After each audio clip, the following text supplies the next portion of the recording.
Good morning around the Diamond family. Welcome back for another episode.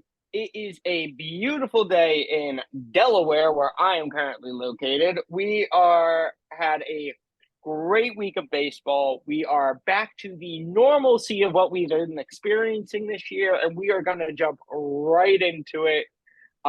Baseball Bill, as always, how are you doing on this fine Saturday morning? I'm doing really well as a Dodger fan located in Southern California. I have a background for Petco Park because I'm going to be there tonight, but that is, kind of the extent of it. So I'm doing great. Yeah.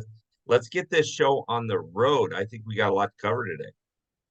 Well, real quick, did you make it? Did you pick an empty Petco Park because that's how the team feels? That's how the fans feel about the team right now? Next question. Empty inside, Next empty on the question. inside. Melts in your mouth, not in your hand. Um, Let's jump right into it.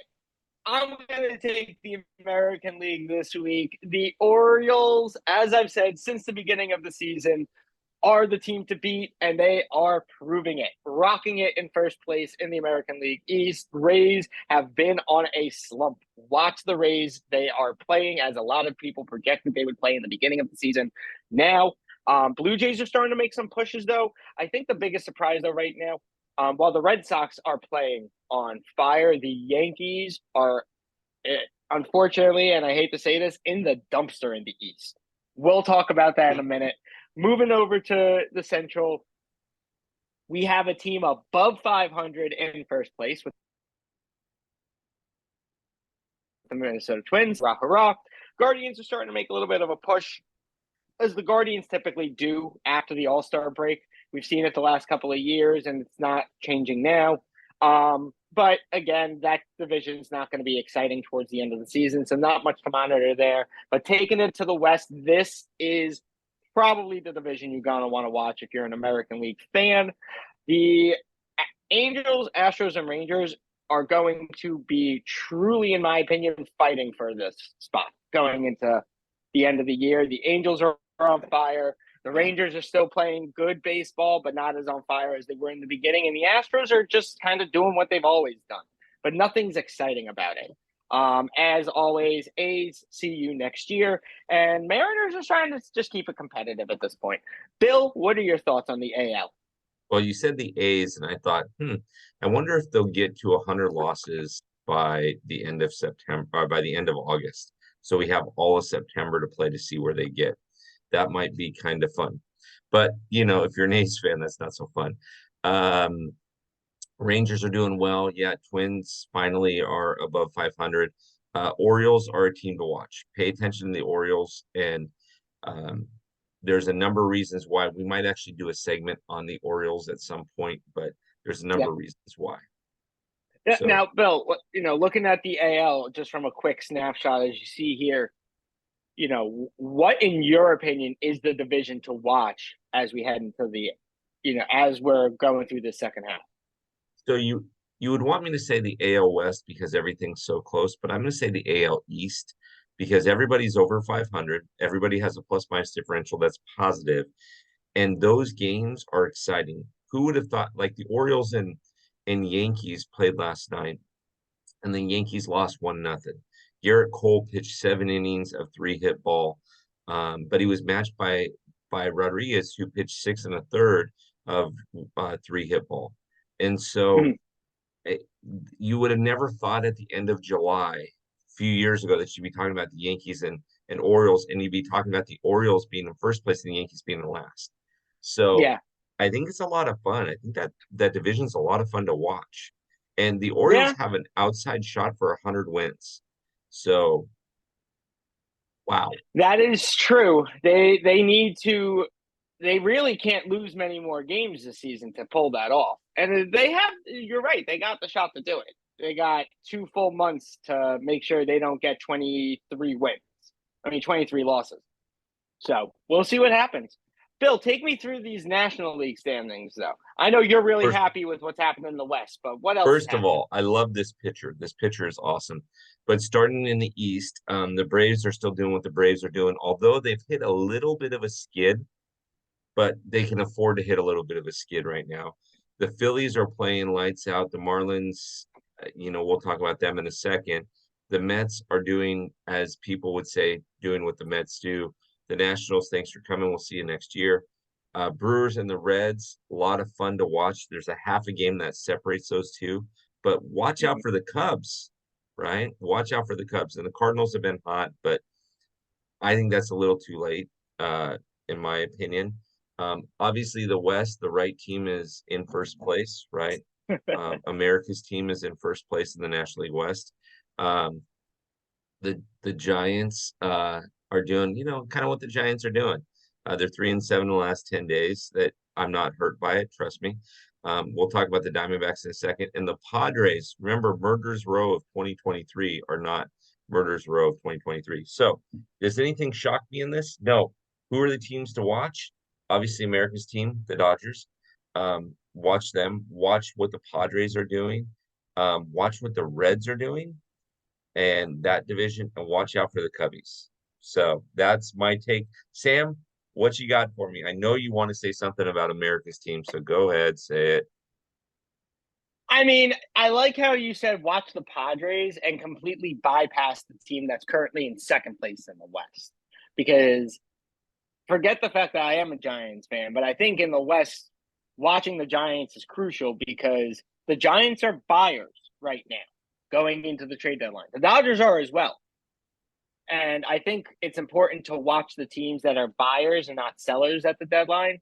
But also watch who is the sellers because it's going to kind of give you a prep for what's coming. Padres recently announced they're taking calls on Soto.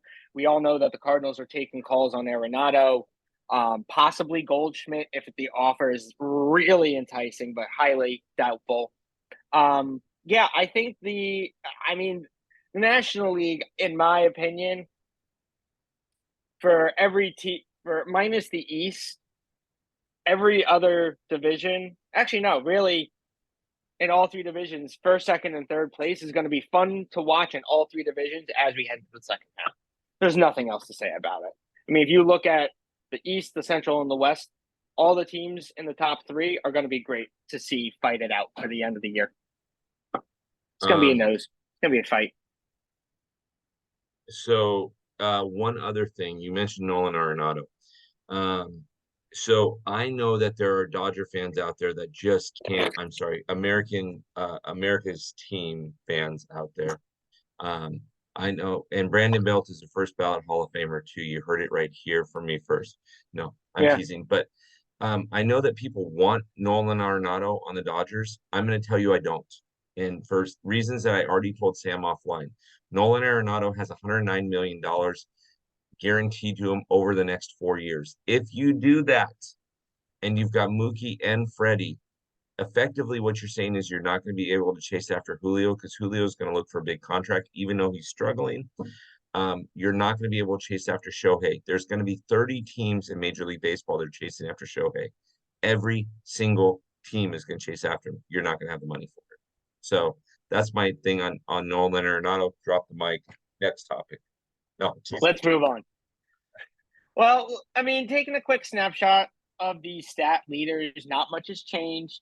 I think for me, just the biggest shocker is that we still don't have a pitcher with 12 wins. Yeah. It's been almost a month and we don't have a pitcher with 12 wins. Yeah. Yeah, these guys keep getting no decisions. It's amazing. I mean, Spencer Stash Strider had a great game his last outing, but he got a no decision. Right? Yeah. I mean, but he will have 200 strikeouts. He's got an outside shot for 300 strikeouts. Do you think there's a possibility we don't have a pitcher with 20 plus wins this year? Yes, 100%. 100%. And I will even go even further and say that I don't think we'll have a 20-game winner at all because most of these teams have 60 games left. Okay, if you're in a 5-man rotation, that means you effectively have 10 starts left. right? So You have to for win them all. yeah, exactly. So do I think anybody's going to have a 20 win season? I don't. Now, do I think Spencer Stash or Zach or Nathan used to be America's team, play for America's team, Ubaldi, will get 15 or 18 wins? Sure, but nobody's going to get 20. And would you say that the rule change has been the biggest impact to that? No, I I think that pitchers aren't. I think that pitchers aren't pitching long enough. You have these That's pitchers. fair. I mean, we salute these guys and give them hats off for throwing 5 innings. Like I double dog dare anybody to go try to take out Sandy Koufax or Don Drysdale or Nolan Ryan or any of those guys, or even Juan Marshall. yeah, or even a John Lackey, right? Go try to Yeah. take him Oh out my after God. 5 innings. It's not going to happen, guys. Yep. And so Yeah. I don't. No. I just yeah, they're just not pitching long enough. Now, if a pitcher goes 7 innings and then he's up, say 3-1, and the bullpen blows it, that's another story. But if he goes 5 innings and the bullpen has to get 12 outs and they're up 3-1 and he gets a no decision, he can't complain. Period. Yeah. I No. mean, 100%. I let's agree with you. let's not forget Shohei said, "Screw it, I'm going to do it myself," and pitched all 9 innings this week. And then he came back and hit 2 home runs in the second game. Yes. And then what did he do the next game? Got taken out for two, not one, Hit. but two leg cramps. And he might be Yeah. headed to the IL. Well, we will see because I'm pretty sure on his first pitch yesterday he hit a home run that he saw. So That's true. That's true. we'll get right into in just a minute. But taking a look at these stolen base leaders, we're kind of back to where we started with stolen bases. The count has drastically increased. Do you think we will hit 3,500 stolen bases this year? Yes. Yes, I do. I do. Okay. Acuna, 49 stolen bases, leading the pack. Esteuris Ruiz has really, I think he's had one stolen base since he's Well, he's made also it on to the the top of IL. this list. He's Oh, also on okay. the Well, IL. let's put it this way then. For a guy on the IL, he's holding pretty strong in second place on the Yeah, stolen base he leader is. count. But Franco and Bobby Witt Jr. are the switch. Bobby Witt now is in fourth place with Wander in fifth. Do you think Wander got too much hype a couple of years ago when he came into the league? No, I don't think he got too much hype. I just think, You know what I mean? yeah, I don't think he got too much hype. I just think that he struggled to adjust to playing at a professional level.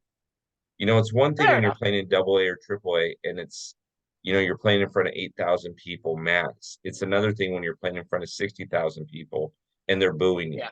because Yeah. you're at Yankee Stadium or whatever, right? Yeah. And they're putting strings of words together in English and Spanish that you wouldn't say in front of your own mother. That's true. That's true. We don't know who some of these guys' mothers are, but yeah, most of us probably would. Looking at Absolutely. home run leaders, though, looking at home run leaders, Bill, I don't even know what to say about this. I just can't. Can you say something? Yeah, we're gonna hit 5,000 home runs this season. We're gonna have 5,000 home runs this season. If Shohei does not go on the IL, if he does not go on the IL, I suspect that he'll hit 55 to 60 home runs. Do I think he'll hit 63? Probably not. But can you imagine if he hits 63 home runs and has over 200 strikeouts as a pitcher? I mean, that's Uh, just absolutely insane. So I love this. going to Lewis be Robert is picking it up. Mookie Betts, Kyle Schwarber. The problem with Kyle Schwarber is he's hitting what, a buck 80, and Pete Alonso's hitting 210. it's what I've mentioned to you in previous years. It's the Giancarlo effect. Mm-hmm. You either strike out or you hit a home run. And hitting home runs once every 4 games is not going to increase your batting average. It just won't. It just never will. So these guys got to figure it out and get on it. Absolutely. Absolutely. So, we got a quick injury report this week. Nothing crazy. Any of these injuries you think going to impact any of these teams really badly? Not really, no. It's nice to see not as many people getting injured and being out for the season, though. I'll say that. Yeah. Yeah, exactly. I'm out for the season. What's that mean? You're on the 60-day IL. Okay, good. Yes. So So Corey Seager going on the IL last these, week hurts. yes, Here we go. he hurts. Here's our topic. So there are a lot of teams that are hot, and there are a lot of teams that are not. And Bill and I are going to touch base on 6 teams, 3 hot, 3 not. These teams have been on fire since the All-Star break. Bill, who do you want to start with? Because they've all been great. Let's start with the Angels. I Okay. love to see that the Angels have said Shohei's off the market and have become buyers. I think that is incredibly risky. Okay, that's like putting it all on red, right? And in 30 seconds, I'll tell you why that's risky. If the Angels make the playoffs, awesome. They haven't made the playoffs for several years. So experiment worked, right? If they can they're not going to win the division. They're probably going to get a wild card spot. If they can win the wild card round and get into divisional play, the divisional series, even works even more, right? If they miss the playoffs, though, being buyers and not trading Shohei, that was a terrible, terrible move. So if they don't stay red hot, and let's say they go on a 4 or 5 game losing streak, and now they're 8 out of the division and 6 out of the wild card, terrible. Because you didn't get anything for Shohei. You bought Lucas Giolito, whose contract is up at the end of the season. So now effectively what you've done is you've made your team worse for the future. They are playing for the here and now. And they know that if they don't make the playoffs, they have no shot at re-signing Shohei Ohtani. So they're in it to win it. Yeah, I think I agree with you. However, the only thing I will say is that they were asking an arm and a leg and a foot. And kidneys and everything else. And the other foot. And the other foot. I'll include a kidney in that. I'll include a kidney in what they wanted for Shohei. And when you look at the teams that are going to that would be inclined to do that type of a trade, that type of a trade would have need to have been done last year. What they were asking for Shohei Ohtani for 3 months with the zero guarantee of a re-sign, they only hurt themselves. Now, I think the Angels, if they really had wanted to trade Shohei, needed to provide a more realistic trade option. I can understand 1 pick in the top 100 from your team, but to ask for 2 plus top 100 players, plus an additional 1 to 3 farm players, they had 0 shot. Agreed. In trading Shohei for that amount. Zero team was going to do it. Now, you ask for 1 top 100, maybe 2 top 100s with 1 player from your farm system, or 1 top 100 with 2 top players from your farm system. That's a more realistic trade option for this year. That's in my opinion. But I think they were just being way too greedy to try to get Shohei for 2 to 3 top 100s plus another 2 people. It was never going to happen. But I also agree with you on everything else you said that, if they're doing well and they make the playoffs, it was worth it. If they don't, they shot themselves in the foot because now they've got no value and they've only hurt themselves for the future. I'll take the Cubs on this real quick. The Cubs have basically, at first the Cubs were all about we're going to trade. And since the All-Star break, they have gone dead silent on even talking to people. They are just focused on playing good baseball. They're not. What was it? I think they're 9-1 in their last 10. They're 10-4 since the break. They're really fighting for one of those wild card spots because I think they know they're not winning the division. But this is a fun team in the Central to watch right now. So, Bill? so tell me why the Cubs can't win that division. I'm not saying they can't win the division, but my feeling is that the Reds, while they may be in a bit of a skid right now, and the Brewers, the Reds have been the hottest. The Reds have been truly one of the hottest teams since the beginning of June, since they brought So, up Dela Cruz. so And I just think they took on such a huge leap and they've been on such consistent fire that it's gonna be a close battle between all three, but I don't think the Cubs are gonna win that division. they're only 4.5 out. Who knows? That's true. 4.5 out. We'll see how that all plays itself out. But the Red Sox likewise are lights out. So who's not? Who's not? We got three pretty impressive teams that are not. Who's not? Do you think they can handle it? I think they can handle it. Let's give it to them. Okay. Who's So, not? I mean, I think. Oops. Yeah, there you go. Yeah, no, I mean, two of these three teams, in my opinion, are like holy shnikes. I can't believe you're not, but you are. The third one is like, I can understand, but I'm not surprised, type of thing.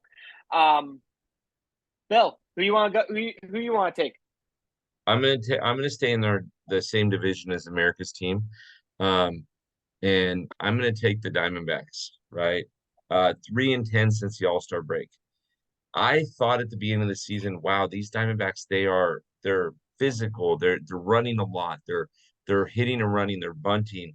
They when they played the Dodgers one time this year, they beat them on a bunt. And so I just thought, man, these guys are really, really good at that if they can hold it up. But I think they're playing above their caliber for this season. And maybe I was right. Who knows? There's still 60 games left to play for them, but maybe I was right.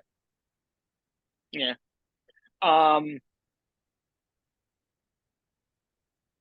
Where has Corbin Carroll been for that? Like, He's still around. He did a quick stint on the IL, but he's still there. He's still around. all right. So I'm going to take it over to the AL Mm-hmm. East. You took the NL West. I'll take the NL East. The Rays are doing what the Rays have done in the past, and that is start to show who they really are. Since the All-Star break, they are 5-8. They are playing as they've played in years past, and it's to me, it's almost like I've been waiting for this to happen. It's kind of for me, I've been waiting for this to happen. And it's one of the reasons why I asked you about what you thought about Wander Franco. Because, him 3 years ago was this watch out, he's the future. He was in that conversation with the Tatis and, like this is the future. He is the future for this team. And I just feel like he has been like non-existent. Yeah. The Rays have had a couple of tough stretches. They've had a couple of tough series, but they are not playing at the level they were playing in April, May, beginning of June. And I don't know if it's injury related. I don't know if it's clubhouse related. I don't know if it's just a drought. But yeah, they are just struggling hard. Bill? Remember, this is a team that started out 13-0. Yeah. So this is a team that everyone was saying watch them in the they when they hit 13-0, they were already early favorites as the World Series contenders. since their first 13 games, right? They've gone 50-43. That's not incredibly impressive. No, they're just in line with every other mediocre team. Like the Giants. No, I'm teasing. I was gonna say more in line with like teams in the American League Central. I'll say it like the Giants. They're in the same Yeah, division as America's team. So like the Giants. No, I'm just messing with you. the Giants have a better record. The Giants technically would have a better record than them after that 13 game. Take out those 13 games. So just remember that. Yep. Take out the first three. Take out the first 13 games the Giants played. Take out the first 13 games the Rays played, and let's see how those two teams would stack up in a standings right now. I'd be very curious to see that. Exactly. But it's interesting to talk about these teams because these teams have been hot and streaky, and now they are just playing. As we head into August and the true dog days of summer, if these three teams don't turn it around, they could easily go from being true playoff contenders to see you next yearers. So keep an eye on these three teams and keep an eye on these three teams because, again, these three teams went from see you next year to we'll see you in the playoffs. Who knows what's going to happen? It is the fun days of baseball, as I like to say. But, Bill, you've got a fantastic schedule coming for us next week, both Yeah, on the so podcast and on I'm your going to give you a show. Bills corner. Talk to us about it. I'm going to give you a Bills corner on Monday. Eric, who's a Dodger fan, is a new fan to the clubhouse. We got that. We got by the numbers on Wednesday. We got a couple other ones that we're just confirming, but we're looking pretty hot for our schedule for this week.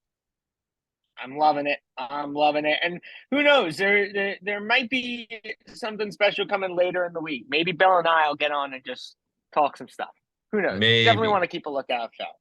But and then you got a jam-packed schedule. Jam-packed. And something special on Friday? Oh yeah. So Monday we got an Angels fan, Wednesday we've got a Dodger fan. Thursday we've got another Dodgers fan who's been on before. Friday's episode is special. You do not want to miss it. Okay. I'm going to tell you right now, clear your schedule from 8 a.m. to 8:30 a.m. Pacific Standard Time on Friday. Do not miss this. Be on the Top Fan Rivalry Instagram live. It is going to be a phenomenal episode. I will not tell you any more about it, but I'm going to tell you, do not miss this. It's going to be funny. It's going to be hilarious. It's going to be fantastic. It's going to be everything.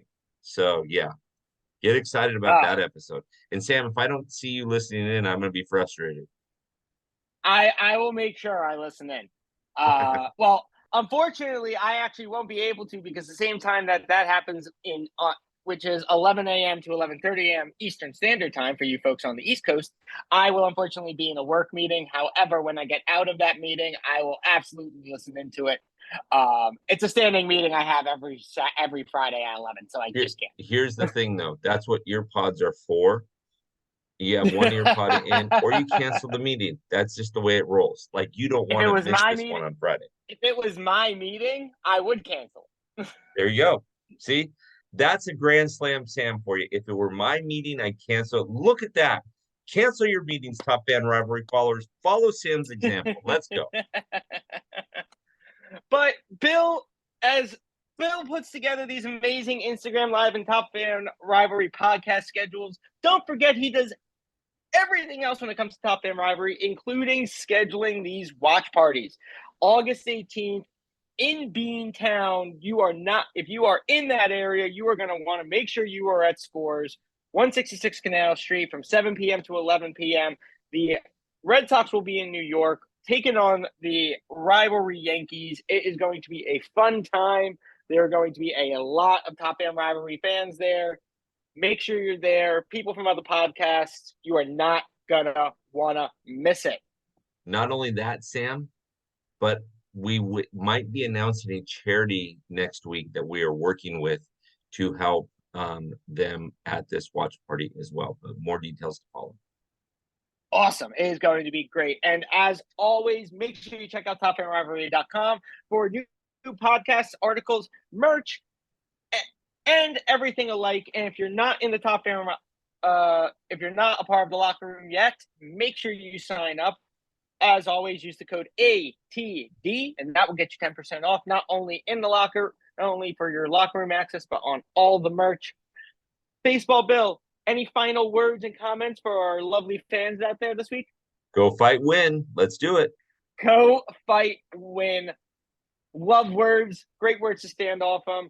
This is Grand Slam Sam. This is Baseball Bill. We are signing off, and we will see you next week on the field. On the Have a great field. weekend. You too.